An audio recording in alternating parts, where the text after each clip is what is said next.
بسم اللہ الرحمن الرحیم۔ تو پیارے ساتھیوں، ایک بہت ہی اہم ویڈیو ہے، اس کو ضرور پورا دیکھیے گا۔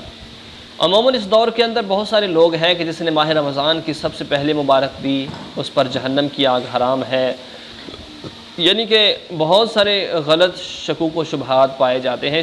اسی بارے میں بتانے والا ہوں کہ ماہ رمضان جب آ جائے تو اس کی مبارکباد دینا یہ سنت مصطفیٰ صلی اللہ علیہ وسلم ہے۔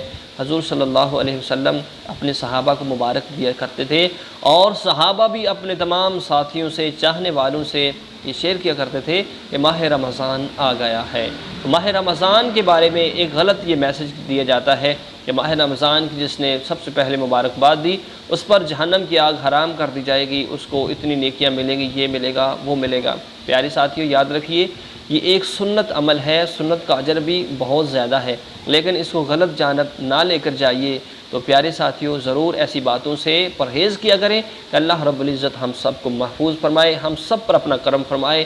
تو ماہ رمضان کی تیاری کیجئے، ماہ رمضان کے آنے سے پہلے ضرور اپنے گھر کے کام کاج کر لیجئے، اپنے گھر کو صاف ستھرا کر لیجئے۔ ماہ رمضان کے آنے سے یہ کام جو ہے صحابہ اکرام بھی کیا کرتے تھے، تو ان کا اجر بہت زیادہ ہے۔ پیارے ساتھیوں، اس کے ساتھ ساتھ گھر کا جو سودا سلف ہے وہ بھی لے آئیے، تاکہ ماہ رمضان کے اندر افطاری اور سحری کے اندر پرابلم نہ بنے۔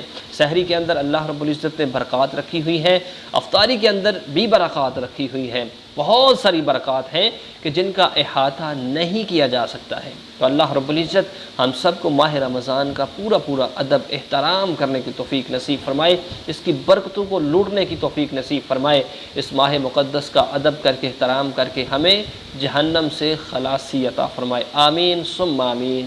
وآخر دعوانا ان الحمد للہ رب العالمین۔